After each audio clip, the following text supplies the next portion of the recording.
The stagecoach lurched to a halt in front of the weathered train station in Cheyenne, Wyoming territory, and Jakob Hendricks felt his stomach twist with a nervousness he had not experienced since his first cattle drive at 15.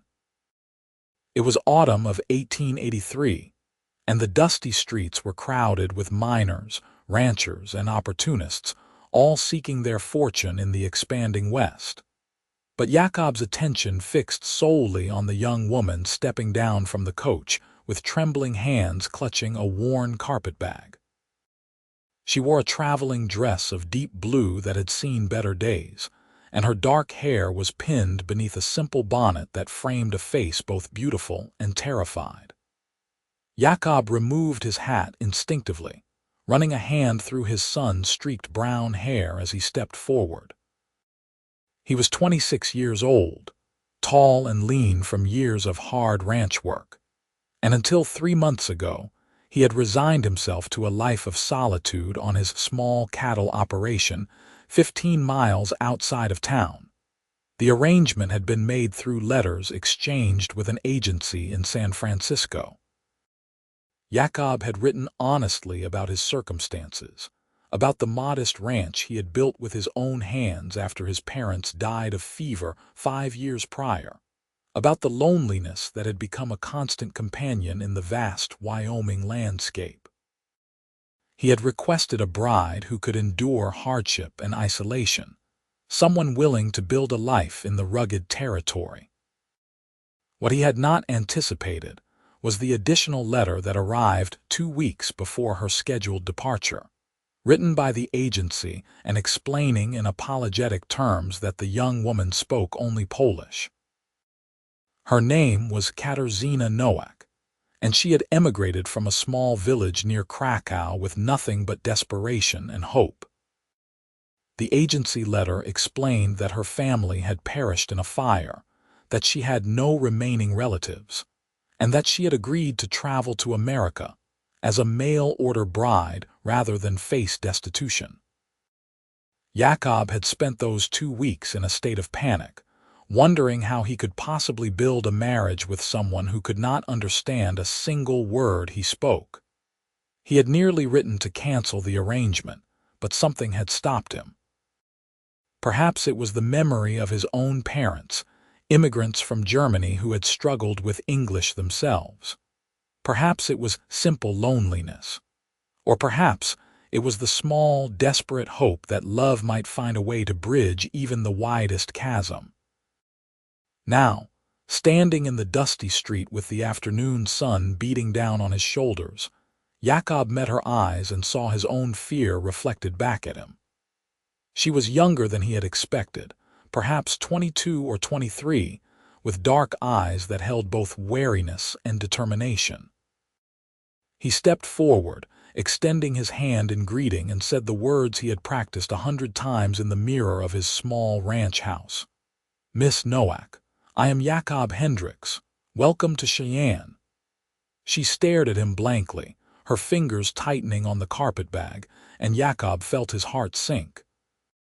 Of course she did not understand. He gestured to himself and repeated his name slowly. "Jakob." Recognition flickered in her eyes and she nodded, setting down her bag to extend her hand. Her fingers were cold despite the warmth of the day, and her grip was tentative. "Katarzyna," she said softly, her accent thick and unfamiliar. Then she added something in Polish, a longer sentence that Jakob could not begin to decipher, though her tone suggested it might have been a greeting or expression of gratitude. He smiled, hoping his expression conveyed friendliness, and picked up her bag. It was surprisingly light, and he realized with a pang of sympathy that this single carpetbag likely contained everything she owned in the world. He gestured toward his wagon, a sturdy if unadorned vehicle hitched to 2 patient horses, and began walking. Katarzyna followed, her steps small and uncertain on the unfamiliar ground. The ride to the ranch took nearly 2 hours, and they passed in almost complete silence. Jakob attempted conversation several times, pointing out landmarks and explaining details about the ranch. But each effort was met with confused looks and apologetic shakes of her head. Eventually, he fell silent, and they traveled with only the sound of hooves and wheels and the occasional call of a hawk overhead. The ranch house appeared on the horizon just as the sun began its descent toward the mountains. It was a simple structure, built of logs and determination, with 2 rooms and a stone fireplace that Jakob had mortared himself. There was a small barn for the horses, a chicken coop, and a corral that held his modest herd of 30 cattle. It was not much, but it was honest work and honest land, and Jakob had harbored quiet dreams of filling it with children and laughter. Katarzyna's face was unreadable as she surveyed her new home. Jakob helped her down from the wagon, acutely aware of how small her waist felt beneath his hands, and carried her bag inside. He had spent the previous week cleaning obsessively, scrubbing the floors and washing the windows until they sparkled, hanging fresh curtains his mother had sewn years ago, and placing wildflowers in a jar on the simple wooden table. She entered slowly, her eyes taking in every detail. The main room served as both kitchen and living area, with the fireplace dominating one wall and Jakob's few pieces of furniture arranged with careful precision. A doorway led to the single bedroom, which Jakob had vacated for her use. He had been sleeping in the barn for the past 2 nights, preparing himself for the awkwardness of this moment. Katarzyna turned to him and spoke again in Polish, her tone questioning. Jakob wished desperately that he could understand, could offer her some comfort or reassurance. Instead, he could only gesture to the bedroom and carry her bag inside, setting it on the bed he had made up with his mother's wedding quilt. When he emerged, he found her standing by the table, tears streaming silently down her face. The sight struck him like a physical blow, and he moved toward her instinctively, stopping just short of touching her. He did not know if comfort would be welcome or appropriate, did not know what customs or expectations she might have brought from her homeland. "Please," he said softly, though he knew she could not understand the words. "Please do not cry. I know this is not what you dreamed. I know I am not what you hoped for, but I promise I will take care of you. I promise I will try." She looked up at him, tears still falling, and said something in Polish that sounded like a question. Jakob shook his head helplessly, and fresh tears spilled down her cheeks. She sank into one of the chairs, covering her face with her hands, and Jakob stood awkwardly nearby, feeling more useless than he ever had in his life. After a long moment, he moved to the stove and began preparing supper. It was a simple meal, beans and salt pork with fresh bread he had purchased in town that morning, but it gave him something to do with his hands. He worked in silence, hyper-aware of the young woman crying quietly at his table, and wondered what monumental mistake he had made in thinking this arrangement could possibly work. When the food was ready, he served 2 plates and sat down across from her. Katarzyna had stopped crying, though her eyes were red and her face was pale. She looked at the food, then at him, and murmured something that might have been thanks. They ate without speaking, the scrape of forks against tin plates the only sound in the room. After supper, Jakob cleaned the dishes while Katarzyna sat motionless at the table. When he finished, he pointed to the bedroom and then to her, hoping to convey that she should rest. She nodded and stood, pausing in the doorway to look back at him. She said something else in Polish, her tone softer now, almost apologetic. Jakob nodded, though he had no idea what she had said, and watched her disappear into the room. He stood alone in the main room for a long time, listening to the sounds of her moving about, the creak of the bed as she lay down. Then he took a blanket from the chest by the fireplace and headed out to the barn, where he had made up a rough bed in the loft. The night air was cool, hinting at the harsh winter that would arrive in a few months, and Jakob lay awake staring at the stars visible through the gaps in the roof boards. He had expected awkwardness. He had expected difficulty. But he had not anticipated the profound loneliness of being unable to communicate even the simplest thought or feeling. How could they build a life together, a marriage, when they could not even tell each other good morning? The answer came to him slowly, as sleep finally began to claim him. If they could not speak to each other in words, he would have to learn. He would have to find a way to understand her language, and she would need to learn his. It would take time, perhaps months, but what else did they have but time? When dawn broke over the ranch, Jakob rose with renewed determination. He found Katarzyna already awake, standing uncertainly in the main room as if unsure whether she was allowed to be there. She had changed into a simple brown dress and had plaited her long dark hair into a braid that hung over one shoulder. She looked very young and very lost. Jakob smiled at her and gestured to the stove, where he began preparing breakfast. Coffee, eggs from his chickens, and more of the bread from yesterday. As he worked, he began the task he had set himself. He pointed to the coffee pot and said clearly, "Coffee." Then he pointed to it again and repeated the word. Katarzyna watched him with confusion, then understanding dawned in her eyes. She pointed to the pot and attempted the word. "Kofi." "Coffee," Jakob corrected gently, and she tried again, her pronunciation closer this time. He smiled encouragingly and moved on to the next item, pointing to the eggs. "Eggs." "X," she attempted, and Jakob nodded.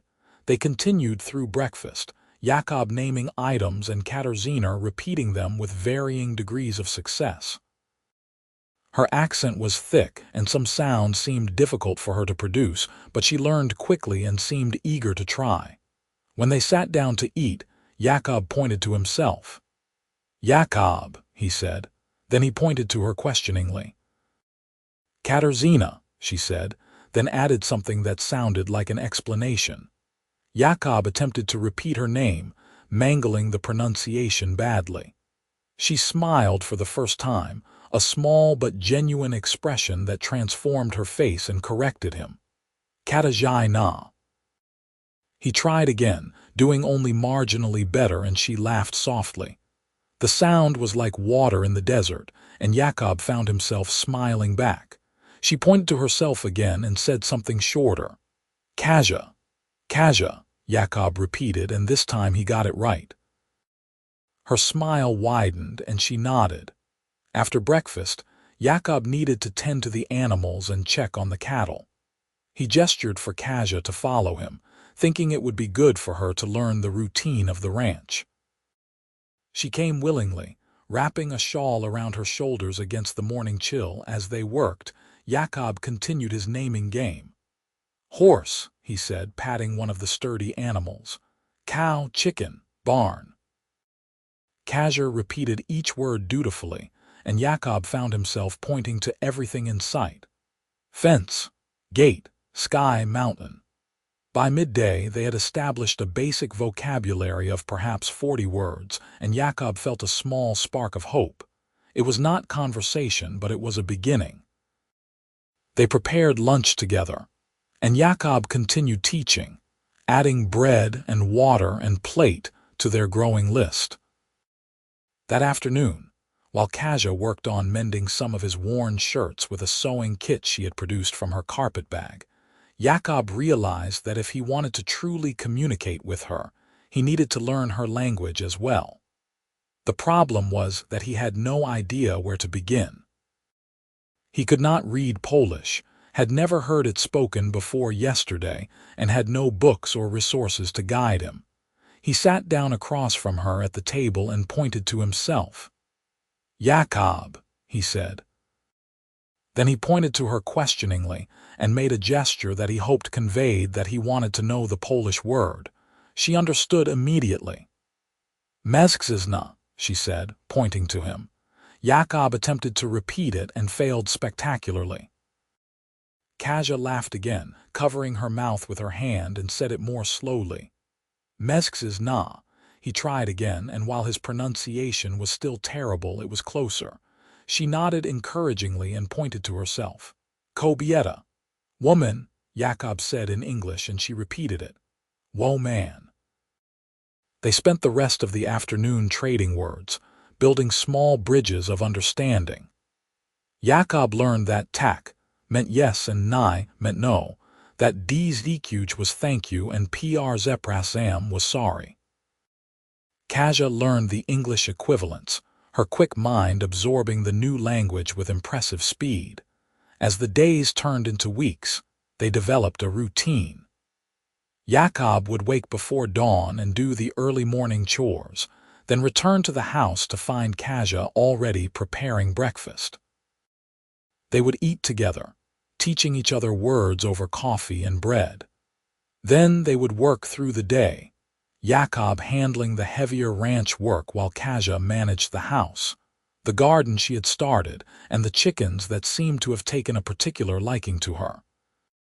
In the evenings, after supper, they would sit by the fire and continue their language lessons. Jakob had begun writing down words in a ledger, creating lists in both English and Polish. Kaja would correct his pronunciation endlessly, patient when he struggled with sounds that did not exist in English. He attempted to teach her to read English, showing her the letters and their sounds, and was surprised to discover that she could already read Polish fluently. Slowly, painfully slowly, they began to communicate, simple sentences at first. The cow is sick. We need more wood. The bread is good. But with each passing day, their conversations grew more complex, more nuanced. Jakob learned that Kaja had been the youngest of 5 children, that her father had been a carpenter, that she had worked as a seamstress before the fire that took her family. Kaja learned that Jakob's parents had died of fever, that he had built the ranch alone, that he had been lonely for longer than he cared to admit. October gave way to November, and the weather turned cold. Snow began to fall in earnest, blanketing the ranch in white and limiting their ability to travel to town. They were isolated, cut off from the rest of the world, but somehow that isolation brought them closer together. They had no choice but to rely on each other, to communicate, to build something that resembled friendship. Jakob found himself looking forward to their evening lessons with an anticipation that surprised him. He loved the way Kaja's face lit up when she successfully used a new English word, the way she laughed when he mangled Polish pronunciation, the way she leaned forward intently when he tried to explain something complex.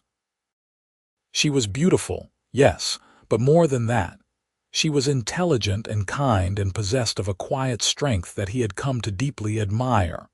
For her part, Kaja seemed to be adjusting to life on the ranch. She had taken over the kitchen completely, introducing Jakob to Polish dishes that filled the house with unfamiliar but delicious aromas. She had sewn new curtains, mended all his clothes, and had even begun knitting socks and scarves in preparation for the deepest winter months. She sang sometimes while she worked, Polish songs in a clear, sweet voice that made Jakob stop whatever he was doing just to listen, but they maintained a careful distance from each other. Jakob still slept in the barn, despite the increasing cold. They did not touch except by accident, a brush of hands when passing a plate, a steadying grip when the icy ground made walking treacherous.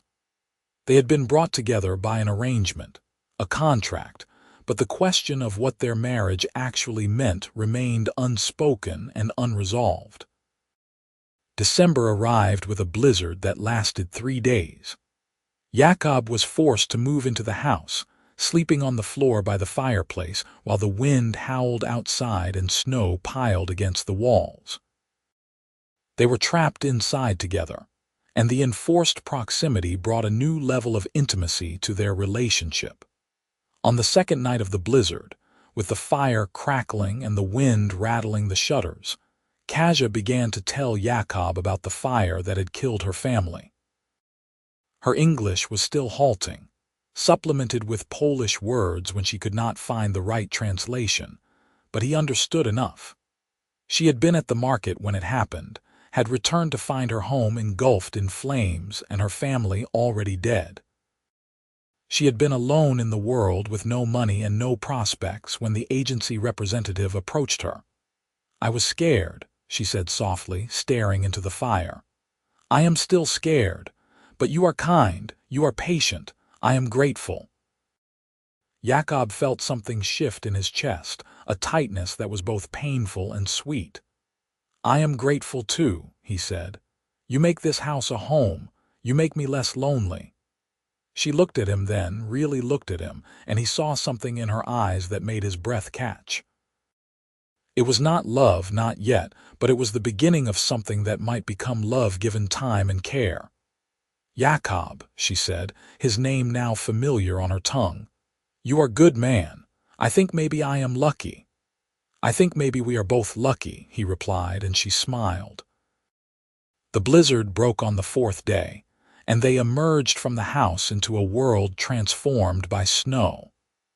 The ranch was buried under 3 feet of white, the mountains in the distance gleaming like diamonds.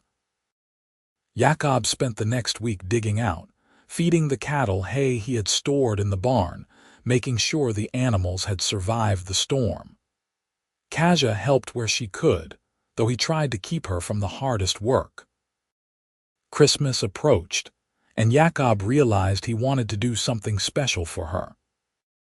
He had no money for fancy gifts, but he rode into town on the one day when the roads were passable and used precious savings to purchase yarn in bright colors, a new cooking pot to replace the battered one they had been using, and a book of poetry in English that he thought she might enjoy as she continued learning the language.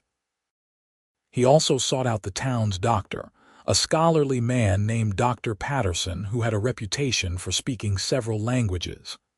Jakob found him in his office above the pharmacy and explained his situation. "I need to learn Polish," Jakob said, "or at least enough to really talk to my wife. Is there any way you can help me?" Dr. Patterson regarded him with interest. "I speak a bit of Polish, enough to treat the immigrants who settle in these parts. I cannot teach you fluently, but I can give you some books and perhaps meet with you once a week when weather permits." Jakob agreed gratefully, and Dr. Patterson loaded him down with 3 books, 2 in Polish and one that was a Polish-English dictionary. "Fair warning," the doctor said. "Polish is not an easy language. The grammar is complex and the pronunciation is difficult for English speakers. But if you are determined, you can learn enough to get by." Jakob returned to the ranch with his purchases hidden in saddlebags, feeling a mixture of nervousness and excitement. He had never been much of a student in the schoolhouse years ago, had always preferred physical work to book learning, but this felt different. This felt important in a way that nothing else ever had. On Christmas Eve, after a supper of roasted chicken and potatoes, Jakob presented Kasia with her gifts. She unwrapped them slowly, her eyes growing wide with delight at each item.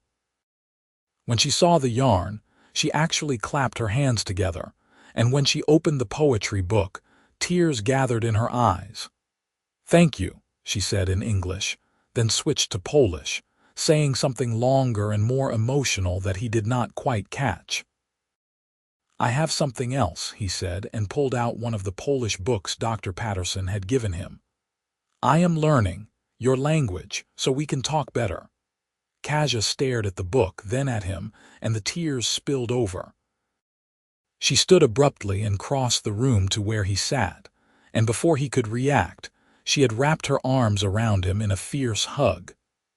Jakob froze for a moment, then slowly brought his arms up to hold her. She was warm and solid and smelled faintly of bread and wood smoke, and he felt something crack open inside his chest. She pulled back after a moment, wiping at her tears. "You learn for me?" she asked in halting English. "You learn my language?" "Yes," he said simply. "I want to understand you. I want you to feel less alone." She said something in rapid Polish, then seemed to remember herself and switched to English. "You are good man, Jakob, very good man." That night, after Kasia had gone to bed, Jakob sat by the fire and opened the Polish book. The letters were familiar, but the words were alien and strange. He began to sound them out slowly, using the dictionary to check meanings, and did not sleep until long after midnight. January and February passed in a blur of cold and snow and slow, steady progress. Jakob studied his Polish books every evening, and Kasia began actively teaching him, just as he had taught her English. Their conversations became true exchanges, sometimes in English, sometimes in Polish, often in a mixture of both. They talked about their childhoods, their dreams, their fears.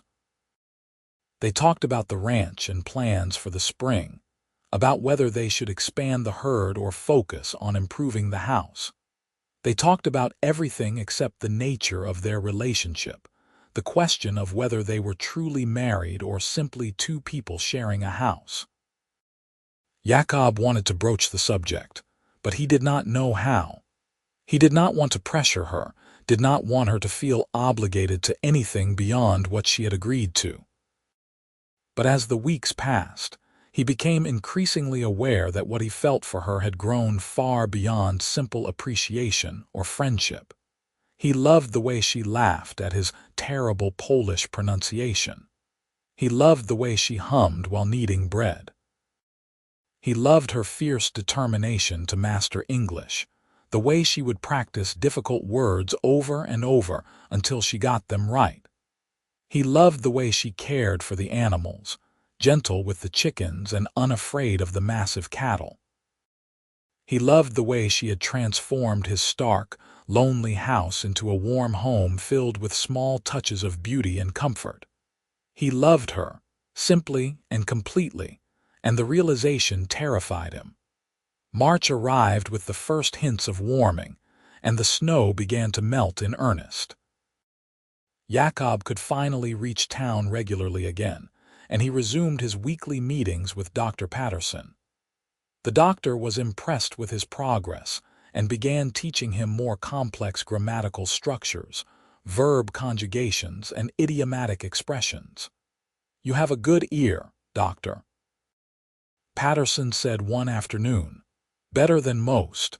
Your accent is still thick, but you are genuinely communicating now. Your wife must be pleased." Jakob felt his face heat. "I hope so. I want her to be happy here. From what you have told me, I think she is." The doctor regarded him thoughtfully. "But have you told her how you feel?" "Feel," Jakob said, attempting innocence. Dr. Patterson laughed. "My boy, you are not subtle. You speak of her constantly. You light up when you mention her name. If you have not told her you love her, you are a fool." Jakob rode home that day in a state of agitation. Was it really so obvious? And more importantly, how did Kasia feel? She was kind to him, smiled at him, seemed to enjoy their evenings together. But was that affection or simply gratitude? Was he reading too much into every gentle touch, every warm look? He arrived at the ranch to find Kasia in the garden, working to prepare the soil for spring planting. She had tied a scarf over her hair, and dirt smudged one cheek.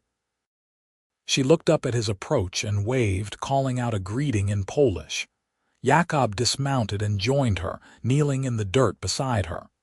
"The soil is good," he said in Polish, proud that he could express the entire thought without resorting to English. "Yes," she agreed in the same language. "We will have good vegetables this year. Tomatoes and beans and carrots." They worked in comfortable silence for a while, and Jakob marveled at how natural this felt, how right. He had spent so many years alone, had convinced himself that he was content with solitude, but now he could not imagine returning to that empty existence. "Kasia," he said suddenly, and she looked up questioningly. He took a deep breath and switched to English, wanting to be absolutely certain she understood. "I need to tell you something. I need you to understand." Concern flickered across her face. "What is wrong?" "Nothing is wrong. Everything is right, and that is the problem." He ran a hand through his hair, frustrated with his inability to find the right words. "When you came here in autumn, I did not know what to expect.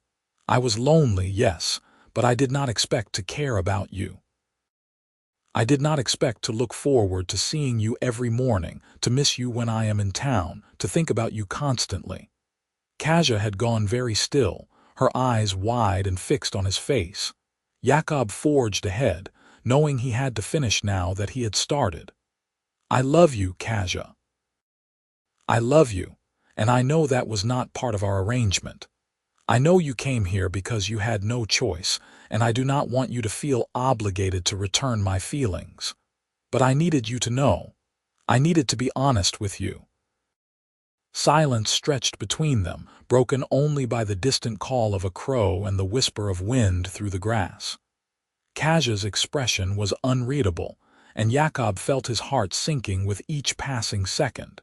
He had made a mistake. He had ruined everything. Then Kasia began to cry. Not the desperate tears of that first night, but quiet tears that rolled down her cheeks and dripped from her chin. She covered her face with her dirt-stained hands and shook her head. "I am sorry," Jakob said immediately, devastated. "Please, I am sorry. Forget I said anything. We can go back to how things were." "No," Kasia said, her voice muffled behind her hands. "No, Jakob." She lowered her hands and looked at him, and he was shocked to see that she was smiling even as she cried. "You do not understand. I am crying because I am happy." "Happy?" Jakob repeated, confused. "I love you too," she said, the English words clear and certain. Then she repeated it in Polish, and the words were like music. "I have loved you for weeks, maybe months, but I did not think you could love me. I am nobody, Jakob. I came here with nothing. I am only here because I had nowhere else to go." "You are not nobody," Jakob said fiercely, reaching out to take her hands, dirt and all. "You are everything. You are smart and strong and kind. You made this place a home. You made me want to be better, to learn your language, to understand you. You are not nobody, Kasia. You are the woman I love." She laughed through her tears and pulled her hands free, only to frame his face with her palms. "Your Polish is terrible," she said in that language. "I know," he agreed in English, "but I am working on it." "You are working on it for me," she said, switching back to English. "You learned my language for me." "By spring," Jakob said softly. "I wanted to speak to you, really speak to you by spring. I wanted you to know that you are not alone anymore." "I am not alone," she whispered, and then she kissed him. It was a tentative kiss at first, uncertain and sweet, but it quickly deepened into something more passionate. Jakob pulled her closer, his hands tangling in her hair, and she pressed against him with a small sound of pleasure. When they finally broke apart, both breathing hard, Jakob rested his forehead against hers. "I love you," he said again, needing to repeat it to make it real. "I love you," she answered, and the words were perfect in both languages. That night, Jakob did not sleep in the barn. They made love slowly and tenderly in the bed that had been hers alone for months, learning each other's bodies with the same patience and care they had brought to learning each other's languages. Afterward, Kasia curled against Jakob's side, her head on his chest, and he held her close, marveling at how something that had begun with such uncertainty and fear had transformed into this profound joy. "Are you happy?" he asked softly, stroking her hair. "Very happy," she murmured. "I did not think I could be happy again after losing my family. But you gave me a new family, Jakob. You gave me a home and love and hope. You gave me the same," he said. "I was half alive before you came. Now I feel like I am finally whole." They fell asleep tangled together, and when dawn broke, Jakob woke to find Kasia watching him with a soft smile. "Good morning," she said in English. "Good morning," he replied in Polish, and she laughed. "Your accent is still terrible," she teased. "I will keep practicing," he promised, and kissed her again. Spring arrived in full force, transforming the ranch into a riot of color and life. The cattle grew fat on new grass, the chickens laid eggs in abundance, and Kasia's garden flourished under her attentive care. Jakob expanded the herd slightly, purchasing 10 more head with money he had been saving, and began plans to add another room onto the house. They worked side by side from dawn until dusk, and their conversations flowed easily now in both languages. Jakob's Polish had improved dramatically with constant practice and Kasia's help, and while his accent remained thick and he still made grammatical errors, he could express complex thoughts and emotions without difficulty. Kasia's English had become fluent, though she sometimes lapsed into Polish when excited or upset. In early May, Kasia told Jakob that she thought she might be pregnant. They had been sitting on the porch after supper, watching the sun set over the mountains, and she had said it casually, almost shyly, in Polish. Jakob had turned to her in shock. "Pregnant? Truly?" "I think so," she said, switching to English. "I am not certain, but I am late and I feel different. We should go to town, see the doctor." Dr. Patterson confirmed it a week later, and Jakob walked out of the office in a daze. He was going to be a father. He and Kasia were going to have a baby. The thought filled him with equal parts terror and exhilaration. Kasia was radiant in the months that followed. Despite morning sickness that left her exhausted, despite the physical discomfort as her belly grew, she seemed to glow with happiness. Jakob was endlessly attentive, taking over more of her chores, insisting she rest frequently, driving into town for anything she craved. They talked endlessly about the baby, about names and plans and hopes. Kasia wanted to teach their children Polish as well as English, to give them the gift of both languages.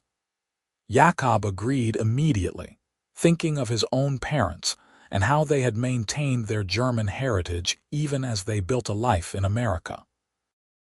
"Our children will be lucky," Kasia said one evening, her hand resting on her swollen belly. "They will have 2 languages, 2 cultures. They will belong to both worlds. They will be lucky because they will have you as a mother," Jakob said, placing his hand over hers. "You are going to be wonderful." Their son was born in early January of 1885, during a cold snap that had Dr. Patterson worried about making it to the ranch in time. But the birth was swift and relatively easy, and Jakob held his son in trembling hands, overcome with emotion as the tiny baby squalled his displeasure at the cold world. They named him Thomas, after Kasia's father, with the middle name of William after Jakob's father. He had a shock of dark hair and his mother's eyes, and Jakob fell in love with him instantly and completely. "He is perfect," Jakob whispered, cradling the baby against his chest. "He is ours," Kasia said, exhausted but smiling. "Our family, Jakob." "Our family," he agreed, and felt tears prick his eyes. The next few years passed in a blur of exhausted joy. Thomas grew into a bright, energetic toddler who babbled in a mixture of English and Polish, understanding both languages with equal facility. The ranch prospered, allowing Jakob to hire a ranch hand to help with the work, giving him more time to spend with his family. In the spring of 1887, Kasia gave birth to their second child, a daughter they named Maria. She had her father's brown hair and her mother's determined spirit, and from the moment she could crawl, she followed her older brother everywhere, chattering at him in both languages. Jakob expanded the house twice, adding bedrooms for the children and a larger kitchen for Kasia. He built a proper schoolroom as well, determined that his children would receive a good education. Kasia taught them to read and write in both languages, and Jakob taught them ranch work, bringing them along on his daily chores from the time they could walk.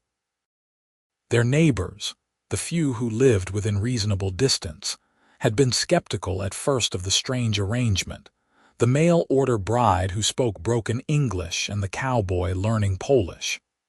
But over time, they came to admire and respect what Jakob and Kasia had built.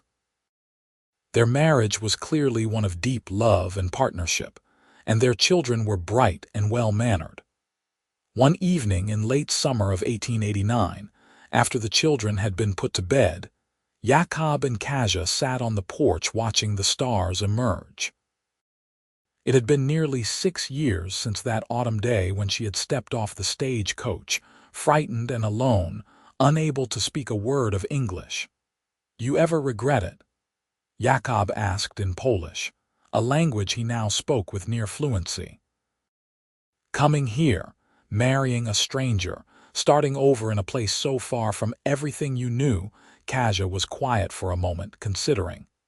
"Sometimes I miss Poland," she admitted. "I miss the language being everywhere, miss certain foods and traditions.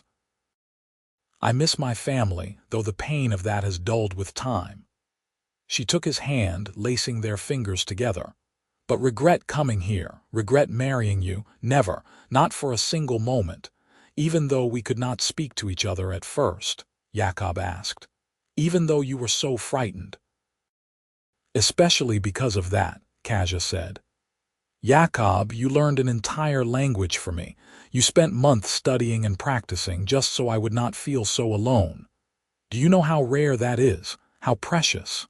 "I loved you," Jakob said simply. "I wanted to understand you." "And you do," Kasia said, smiling. "You understand me better than anyone ever has. We built something real, something strong from nothing but hope and determination. Our children are growing up speaking 2 languages, living in 2 worlds. This ranch, this life, this family, we built it together, word by word, day by day." Jakob pulled her close, and they sat in comfortable silence, listening to the night sounds of the ranch. From inside the house came the faint sound of Thomas coughing in his sleep, and Kasia started to rise, but Jakob stopped her. "I will check on him," he said. "You rest." He found his son tangled in his blankets and gently straightened them, brushing the hair back from the boy's forehead. Thomas settled back into sleep without waking, and Jakob stood for a moment watching him, filled with fierce love and protectiveness. In the next room, Maria slept with her thumb in her mouth, her favorite doll clutched in one arm. Jakob adjusted her blanket as well, marveling at how perfect and innocent she looked in sleep. When he returned to the porch, Kasia had moved to the railing, looking out over the land they had worked so hard to build. The moonlight silvered her hair, and Jakob was struck anew by how beautiful she was, how lucky he had been that day in Cheyenne when she stepped off the stagecoach. "What are you thinking about?" he asked, joining her at the railing. "The future," she said. "I am thinking about how Thomas wants to learn to rope cattle like his father, and how Maria is already trying to help in the garden.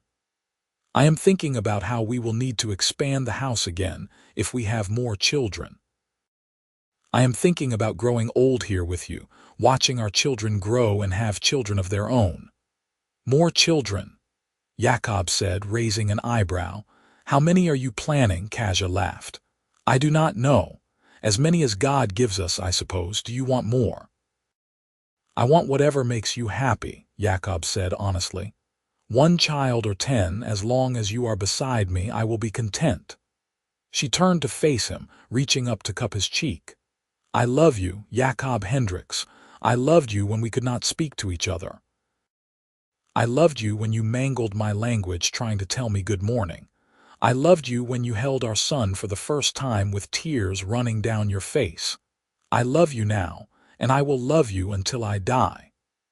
"And I love you," Jakob said, his voice thick with emotion. "I loved you when you stepped off that stagecoach looking terrified. I loved you when you laughed at my terrible Polish. I loved you when you brought our children into the world. I love you now, and I will love you beyond death and into whatever comes after."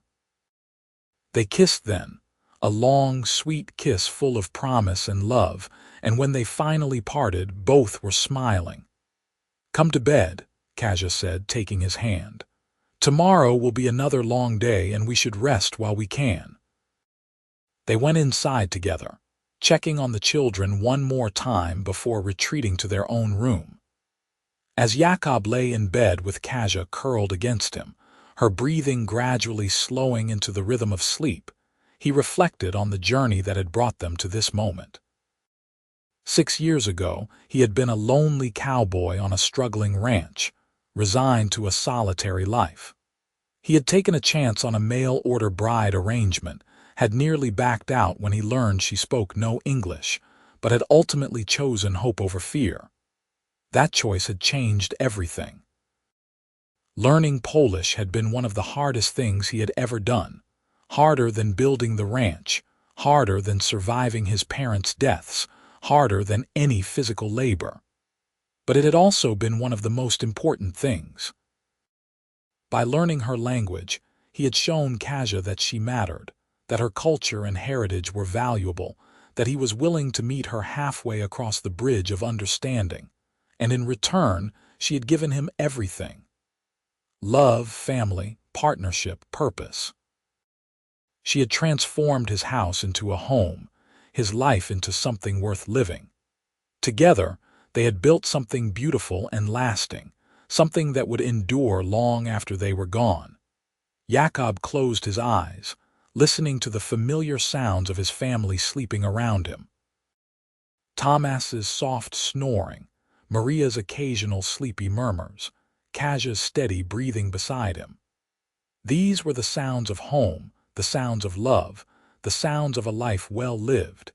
He had promised that first day when Kasia arrived unable to speak English that he would learn her language by spring.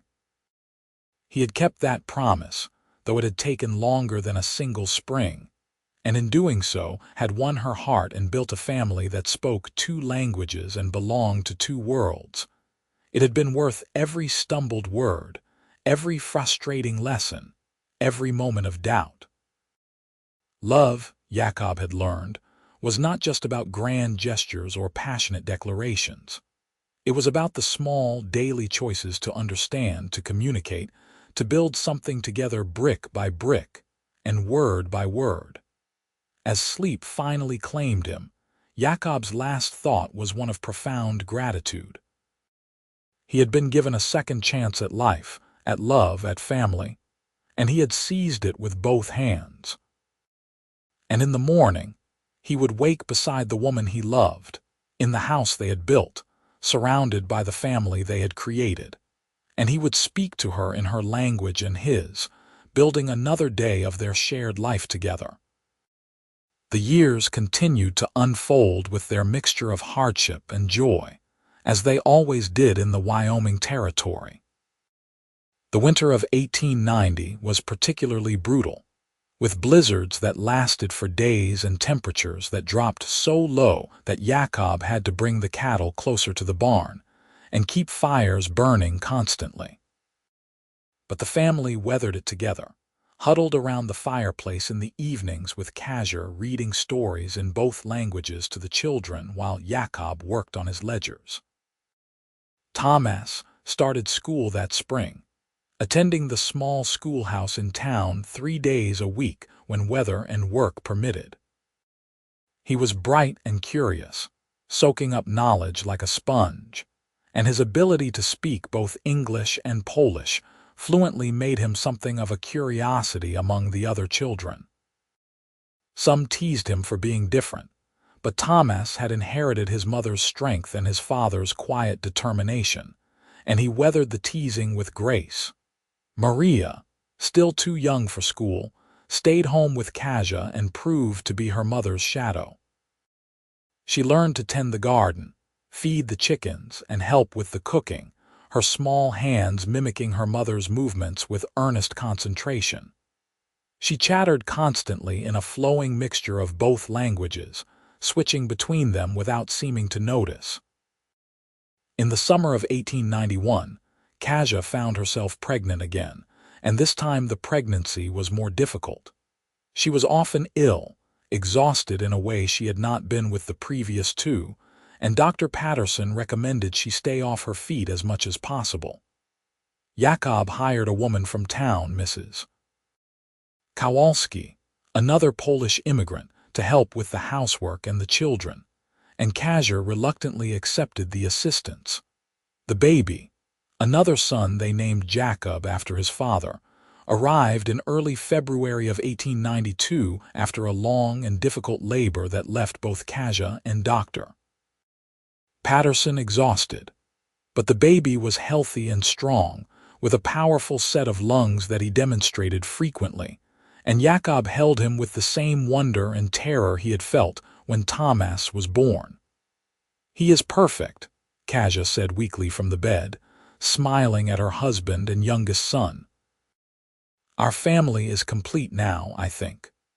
"Whatever you want," Jakob agreed, just relieved that she had survived the ordeal.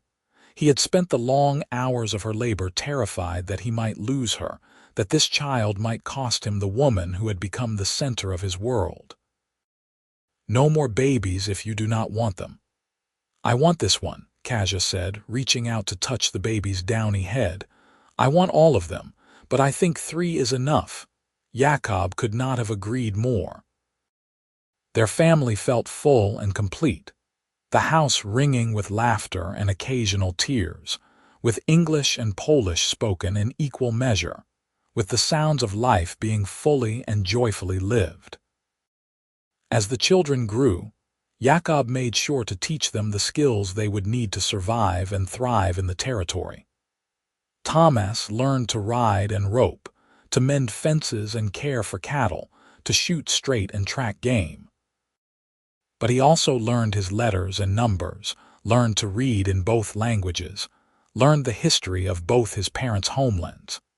Maria proved to be a natural horsewoman, fearless and skilled, and she insisted on learning everything her older brother learned. Jakob was still too young, but he toddled after his siblings with determined steps, trying to keep up with his longer-legged brother and sister. Kasia taught the children about their Polish heritage, telling them stories of her childhood, teaching them folk songs and traditional dances, cooking the foods of her homeland. But she also embraced their American identity, celebrating American holidays with enthusiasm, teaching them about their new country's history and ideals. She wanted them to be proud of both sides of their heritage, to feel that they belonged fully to both worlds. In the autumn of 1894, tragedy struck when Mrs. Kowalski's husband was killed in a mining accident. The widow was left with 3 young children and no means of support, and Kasia insisted they take the family in temporarily. The house became even more crowded and chaotic, but Jakob did not have the heart to refuse. He remembered his own parents' generosity to other immigrants, the way they had always shared what little they had with those in greater need. Mrs. Kowalski stayed for nearly 6 months, until her eldest son was old enough to find work and they could afford a small house in town. She left with tears of gratitude, promising to repay their kindness someday, and Kasia waved away her thanks. "This is what we do," Kasia said in Polish. "We help each other. We are far from our homeland, but we are not alone. We have our community here." And it was true. Over the years, a small community of Polish immigrants had grown in the area, drawn by word of the successful ranch run by Jakob and Katarzyna Hendricks, by the knowledge that they could speak their language and celebrate their traditions without losing their new American identity. The Hendricks Ranch became a gathering place, hosting celebrations for Polish holidays and American ones, bringing together immigrants from Poland and their American neighbors in a spirit of friendship and mutual respect. Jakob found himself something of an ambassador between the two communities.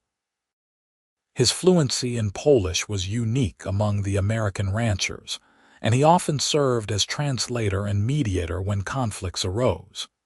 He took pride in this role, remembering his own parents' struggles with language and how isolating it could be.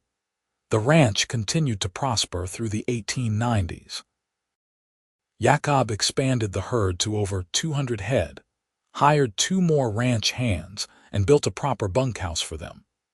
He purchased more land, extending their holdings to encompass nearly 1,000 acres of grazing land, and a creek that provided reliable water even in dry summers. Kasia started a small business selling her baked goods and preserves in town, and her pierogi became famous throughout the county.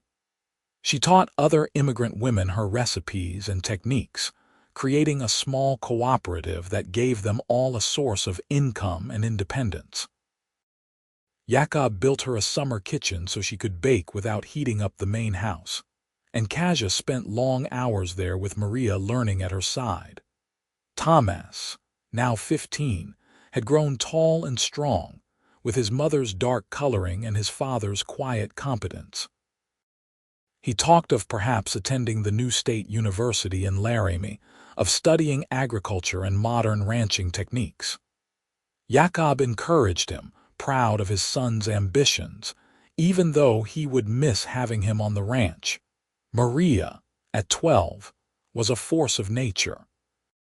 She could outride most of the ranch hands, could shoot better than her brother, and had declared her intention to run a ranch of her own someday.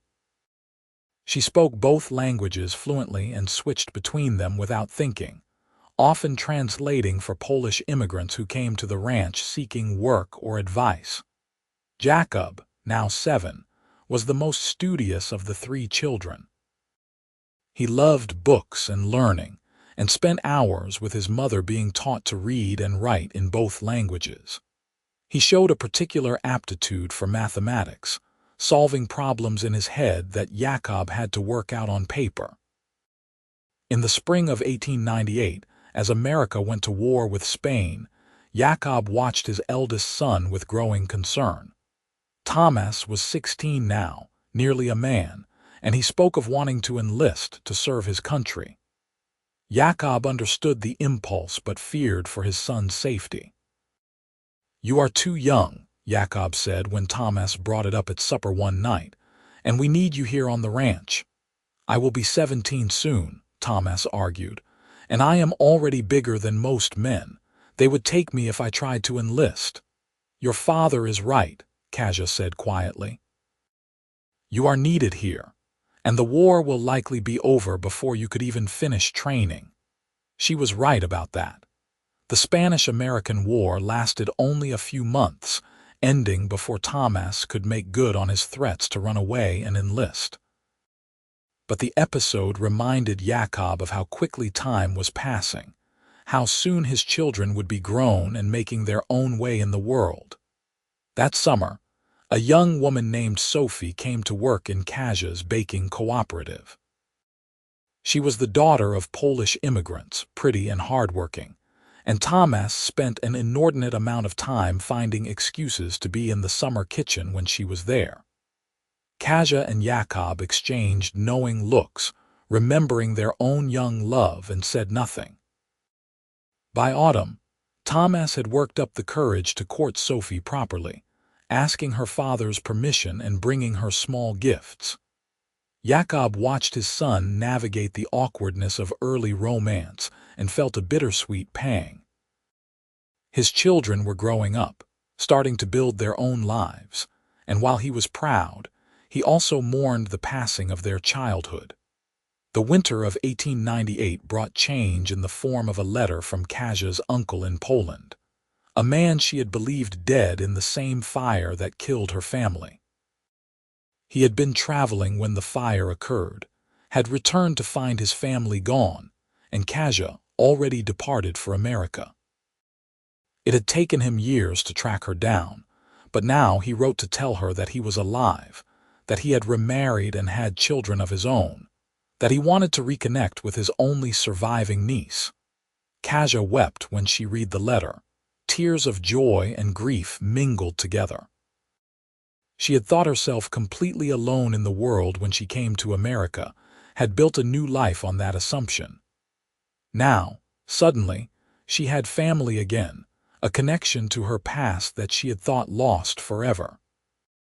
She wrote back immediately, a long letter in Polish that took her 3 days to complete, telling her uncle everything about her life in America, about Jakob and the children and the ranch.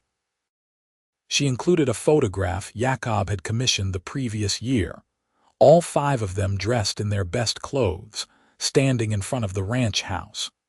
The correspondence continued over the following years, letters traveling back and forth across the ocean, carrying news and love and connection. Kasia's uncle sent photographs of his family, and Kasia showed them proudly to anyone who would look. Her children studied the faces of these Polish relatives they had never met, trying to see family resemblance, trying to understand this connection to a homeland they had never seen. In 1900, as the new century dawned, the Hendricks family gathered on their porch to watch the sun rise over the mountains. Thomas was now 18, already engaged to Sophie with plans to marry in the spring. Maria was 14, fierce and independent, talking about attending the university herself. Jakob was 9, still a boy but growing rapidly, his head full of books and dreams. Jakob, now 43, felt the weight of years in his bones but also the satisfaction of a life well lived. He looked at Kasia, who was 41 and still beautiful to him, her hair now streaked with gray but her eyes as bright and intelligent as the day he met her. They had built something remarkable together, something that would outlast them both. "What are you thinking?" Kasia asked in Polish, the language they still used in private moments. "I am thinking about that day you arrived," Jakob replied in the same language. "How frightened we both were, how impossible it seemed that we could ever truly communicate. And now look at us," Kasia said, smiling. "Our children speak both languages. We have built a good life. We have built a good family." "By spring," Jakob said softly. "I promised I would learn your language by spring. Do you remember?" "I remember," Kasia said. "You kept your promise. You did more than learn my language, Jakob. You learned my heart." "And you learned mine," he replied, taking her hand. They sat in comfortable silence as the sun climbed higher, their children chattering around them in their mixture of English and Polish, and Jakob felt profound contentment. He had been a lonely cowboy on a struggling ranch, and she had been a desperate immigrant with nothing but fear and hope. Together, they had built something beautiful and lasting, a family that bridged 2 worlds and 2 languages, held together by love and determination, and the simple choice to keep trying, word by word, day by day. Thomas and Sophie married in April of 1901, in a ceremony that incorporated both Polish and American traditions. They settled on a piece of land Jakob gave them, carving out from the ranch, and began building their own house with help from the family and community. By Christmas, Sophie was pregnant, and the promise of a new generation filled Jakob and Kasia with joy. Their first grandchild, a boy named Thomas after his father's Polish name, arrived in the summer of 1902. Jakob held his grandson with trembling hands, marveling at the continuation of life, the passing of generations. Kasia cooed over the baby in Polish, teaching Sophie the lullabies she had sung to her own children. Maria attended the university in Laramie starting in the fall of 1902, one of only a handful of women in her class. She studied agriculture and business, determined to prove that women could run ranches as well as men. Jakob and Kasia were fiercely proud of her, even though they missed her presence on the ranch. Jakob continued his studies, showing particular aptitude for engineering and mathematics. He talked of perhaps becoming a teacher, of helping other children learn as he had learned. Jakob encouraged him, knowing that the world was changing, that his children's generation would have opportunities he had never dreamed of. In the spring of 1905, Kasia's uncle sent word that he was dying and wished to see her one last time. It was an impossible request, the journey to Poland taking weeks and costing money they could not easily spare. But Jakob saw the longing in his wife's eyes, the desire to see her homeland one more time, to meet the family she had never known existed until a few years ago. "Go," he said simply. "Take Maria with you. Visit your uncle. See Poland again. I will manage the ranch with the boys." Kasia protested, worried about the expense and the time away, but Jakob was insistent. She had given up everything to come to America, had built a life in a strange land speaking a strange language. She deserved the chance to reconnect with her roots, to show her daughter the place where she was born. So in May of 1905, Kasia and Maria boarded a train east, beginning the long journey to Poland. They were gone for 3 months, and Jakob received occasional letters describing their journey, the ocean voyage, the emotional reunion with Kasia's uncle and his family. Kasia's uncle died 2 weeks after they arrived, but he lived long enough to meet his great-niece, to hear about the life Kasia had built in America, to give his blessing to the family she had created. When Kasia and Maria returned in August, they brought with them trunks full of Polish linens and clothing, books and photographs, treasures from a homeland that felt both familiar and foreign. Maria had dozens of stories about the relatives they met, the places they visited, the differences between Poland and Wyoming. "It was beautiful," Kasia said to Jakob that first night, lying in bed in their familiar room. "But it is not home anymore. This is home. You are home." Jakob held her close, relieved to have her back, and listened as she talked late into the night about her journey. She had needed to go, he realized, needed to say goodbye to that chapter of her life. But she had chosen to come back, had chosen this life and this family over any possibility of staying in Poland. The years continued their steady march forward. Thomas and Sophie had 3 more children, giving Jakob and Kasia 4 grandchildren to dote on. Maria married a fellow university student, a young man from a ranching family near Sheridan, and they started their own ranch with help from both families. Jakob went east to study engineering at a school in Chicago, writing long letters home about the marvels of the modern city. The ranch prospered through the first decade of the new century. Jakob, now in his 50s, did less of the physical work himself, hiring capable men to handle the day-to-day operations while he managed the business side.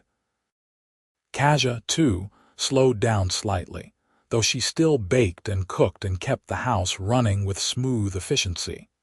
They had achieved something remarkable. Jakob reflected one evening in 1910 as they celebrated their 27th anniversary. They had taken a chance on each other when they were strangers who could not even speak the same language. They had built not just a marriage but a family, a business, a community. They had raised children who were comfortable in 2 languages and 2 cultures, who carried forward the best of both worlds. "You ever think about that first day?" Jakob asked in Polish, a language he now spoke as naturally as English. "When you stepped off that stagecoach and looked so terrified." "Sometimes," Kasia admitted. "I was so frightened. I had no idea what to expect, what kind of man you would be. I thought my life was over, that I would spend my days in misery with a stranger." "And instead," Jakob prompted. "Instead I found love," Kasia said simply. Real love, the kind that grows slowly and roots deep. You gave me time to adjust, space to grieve, patience when I struggled with English, and you learned Polish for me. That was when I knew. Knew what? Jakob asked. That I could love you, Kasia said. That you were worth loving. A man who would learn an entire language just to talk to his wife, just to make her feel less alone, that is a man worth building a life with. Jakob pulled her close, breathing in the familiar scent of her hair, feeling the solid warmth of her body against his. They had been through so much together: difficult births, harsh winters, financial struggles, the normal trials of raising children and building a business. But through it all, they had remained partners, committed to each other and to the family they were creating. I would learn 100 languages for you, Jakob said softly. I would cross 100 oceans. You are the best thing that ever happened to me, Kasia, you and the family we made together. And you are my home, Kasia replied. You will always be my home. They sat together as the evening darkened into night, comfortable in the silence that only long married couples can achieve. Around them, the ranch was quiet except for the usual sounds of animals settling for the night, the distant howl of a coyote, the whisper of wind through the grass. Inside, photographs lined the walls, capturing moments from their years together. Their wedding photo, taken months after Kasia arrived when they finally formalized their marriage in a church. Photographs of the children at various ages, serious-faced in their best clothes. Family gatherings with multiple generations crowded together. The visual history of a life well lived, a family well loved. The second decade of the century brought new challenges and new joys. The world was changing rapidly, with automobiles beginning to replace horses, electricity coming to some parts of Wyoming, talk of war in Europe growing louder. But the ranch remained a constant, an anchor of stability in changing times. Jakob's health began to fail in 1915. He was 58, not old by any measure, but years of hard physical labor had taken their toll. He developed a persistent cough that Dr. Patterson diagnosed as likely a problem with his lungs, possibly related to years of breathing dust and cold air. The doctor recommended he take it easier, delegate more work, spend more time resting. Jakob chafed at the restrictions but complied, knowing Kasia would worry if he did not. Thomas took over more of the ranch operations, proving himself more than capable. Maria and her husband helped when they could, bringing their children for visits that brightened Jakob's spirits. Even Jakob came home from Chicago for an extended visit, concerned about his father's health. I am fine, Jakob insisted to his worried family. Just getting old. It happens to everyone. But privately, lying in bed at night with Kasia beside him, he acknowledged his own mortality. He was not ready to die, had too much he still wanted to do and see, but he was also at peace. If death came tomorrow, he would have no regrets. He had lived a good life, had loved and been loved, had raised good children and seen them establish their own families. What more could a man ask for? Kasia nursed him tenderly through the bad spells, brewing special teas and making nutritious soups, sitting beside him and reading when he was too tired to get up. They talked about everything and nothing, remembering their years together, making plans for the future. When I die, Jakob said one afternoon, and Kasia immediately shushed him. Do not talk like that, she said. You are not dying. Everyone dies, love, Jakob said gently. And when I do, I need you to know some things. The ranch is set up to take care of you. Thomas knows how to run it. There is money put aside. You will be comfortable. I do not care about money, Kasia said, tears in her eyes. I care about you. I need you, Jakob. The children need you. The grandchildren need you. And I will be here as long as I can, Jakob promised. But I need you to listen. I need you to know that these years with you were the best of my life. I was half alive before you came. You made me whole. You gave me everything I never knew I needed." Kasia was crying openly now, and Jakob pulled her close, letting her weep against his shoulder. He held her until the storm of tears passed, until she was breathing steadily again. "I love you," she whispered in Polish. "I have always loved you." "And I love you," he replied in the same language. "I will love you until my last breath and beyond." But Jakob did not die, at least not then. He rallied through the summer of 1915, his condition stabilizing enough that Dr. Patterson expressed cautious optimism. He would never be as healthy as he once was, but with proper care and rest, he might have several more years. Those years were sweet in a way that healthy years could never be.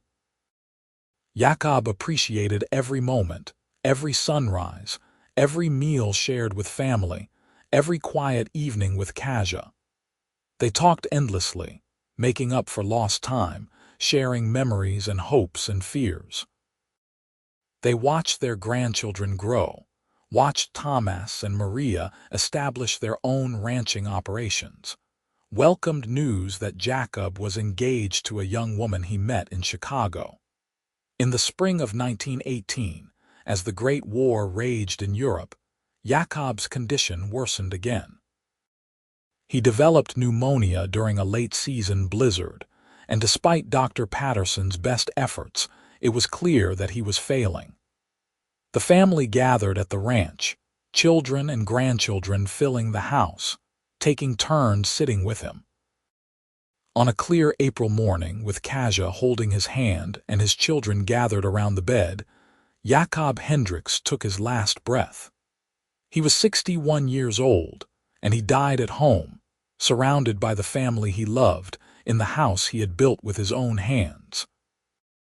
The funeral was attended by hundreds of people, ranchers and townspeople, Polish immigrants and American-born citizens, all coming to pay their respects to a man who had bridged worlds and built community. He was buried in the small cemetery outside of Cheyenne, his headstone inscribed in both English and Polish, a final testament to the two languages he spoke and the two worlds he inhabited. Kasia stood at his graveside, supported by her children, and spoke a prayer in Polish before adding words in English. "He was a good man," she said, her voice steady despite her tears.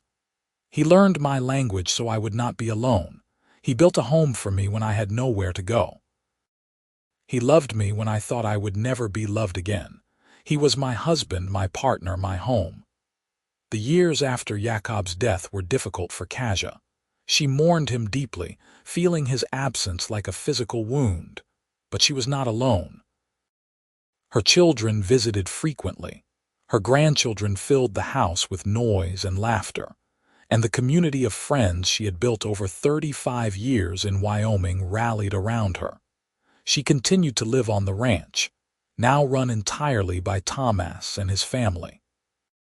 She still baked, still tended a small garden, still taught her grandchildren Polish and told them stories of their heritage. But a part of her was always elsewhere, always with Jakob, remembering the life they had built together. She lived for another 15 years, dying peacefully in her sleep in 1933 at the age of 72. She was buried beside Jakob, and her headstone matched his, inscribed in both languages. Their grandchildren, now adults with children of their own, spoke at her funeral in both English and Polish, honoring both sides of their heritage. The ranch continued through the generations, passed down from Thomas to his children, a legacy of hard work and determination. The story of Jakob and Katarzyna became family legend, told and retold to each new generation. The cowboy who learned Polish for his mail-order bride. The woman who came to America alone and built a family. The love story that began without words but grew into something beautiful and enduring. Their great-great-grandchildren, living in a modern Wyoming far different from the territory their ancestors knew, still spoke both English and Polish. They still gathered for traditional Polish holidays, still made pierogi from Kazia's recipes, still told the story of how their family came to be. Because some love stories transcend time and language, built not on grand gestures but on daily choices to understand, to communicate, to build something together word by word. Jakob Hendricks learned Polish by spring, just as he promised. And in learning Katarzyna Nowak's language, he won her heart and built a legacy that would last for generations. Their story was one of courage and determination, of choosing hope over fear, of building bridges across cultures and languages. It was a story of the American West, of the immigrants who helped build it, of the families who carved homes out of wilderness and hardship. But most of all, it was a love story, simple and profound, proof that love can flourish anywhere in any language, when two people are willing to meet each other halfway and build something beautiful together.